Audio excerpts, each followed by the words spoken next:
A receita de hoje é do pão ralo, é um pão simples, rápido de fazer, que não precisa de máquina, você pode fazer todo à mão, muito comum em Nova York.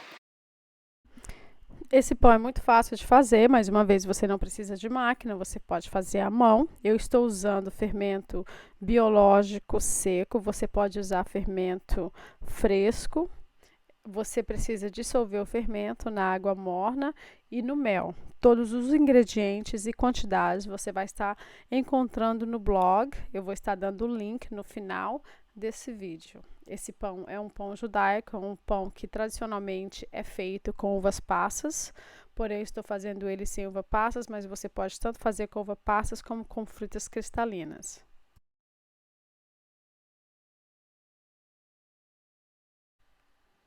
Aqui você pode ver qual o efeito, como que fica o fermento, uma vez que ele já está ativo, ele parece uma espuma. Depois disso, o que você quer é misturar todos os ingredientes que estavam ativando, os três iniciantes. E depois disso você vai adicionar o restante dos ingredientes, praticamente tudo de uma vez. Você vai estar colocando o óleo, o sal, os 2 ovos e mexe bem. Depois disso, que você mexer esses ingredientes, misturar eles bem, você vai estar adicionando o último ingrediente, que é a farinha de trigo. Agora vem a parte um pouco mais delicada dessa receita, que é a parte onde você vai estar adicionando a farinha de trigo. Adicionar a farinha de trigo é super fácil, né? Então, por que é essa parte delicada, então?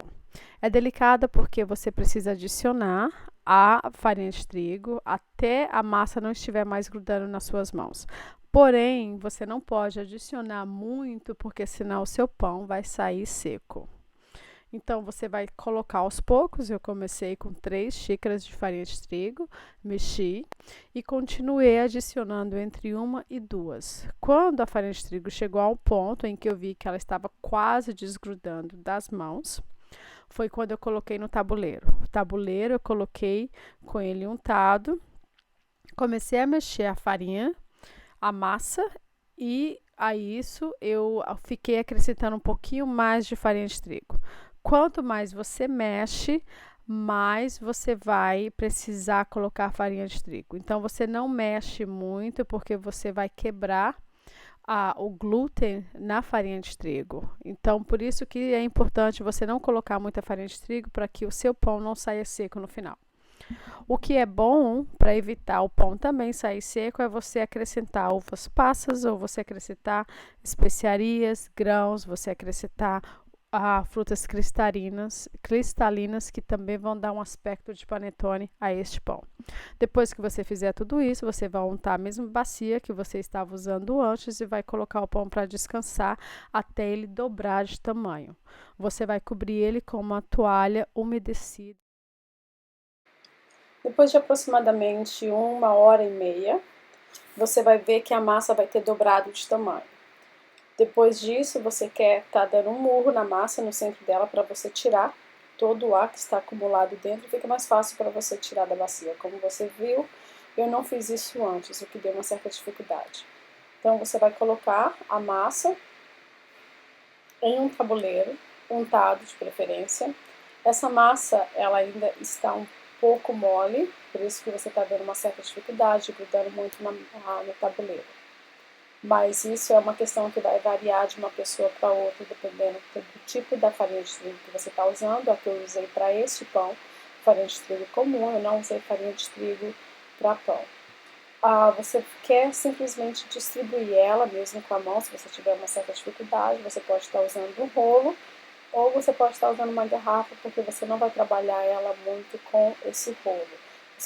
Você quer fazer um retângulo dessa massa. Depois que você abriu toda a massa, se você vê que ela é muito grande, se você estiver fazendo esse pão para poucas pessoas, você pode estar tirando o excesso e congelando, que foi o que eu fiz aqui. Para você estar usando a massa que você vai congelar, que você congelou, você só precisa tirar do freezer, deixar ela ficar à temperatura ambiente para que você possa trabalhar com ela novamente. Aqui você está vendo que eu estou cortando a massa em 3 tiras, essas tiras são iguais e de preferência com a mesma espessura.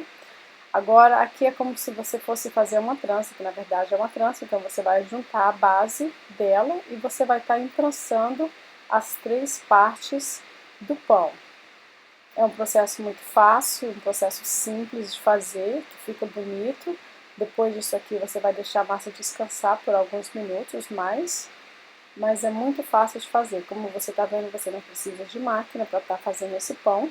É muito simples, você só vai precisar começar a fazer ele de manhã, se é um pão que você quer estar servindo por jantar, ou você pode estar começando um dia antes e terminando no dia seguinte para você estar servindo para o café da manhã. Etapa final do pão agora, depois que você fizer a trança, você vai colocar ele para descansar por mais 30 minutos, coberto com a mesma toalha ou pano de prato umedecido. Depois disso, você vai estar untando com o ovo mexido e levando ele para assar no forno pré-aquecido. Temperatura, ingredientes, medidas estão todos no blog www.paladarmudando.com. Esse pão ele fica sequinho do lado de fora, ele fica molhadinho, ele fica suave do lado de dentro. O nome dele é challah, é assim que se pronuncia, mas se escreve como challah, é um pão judaico. E espero que vocês gostem.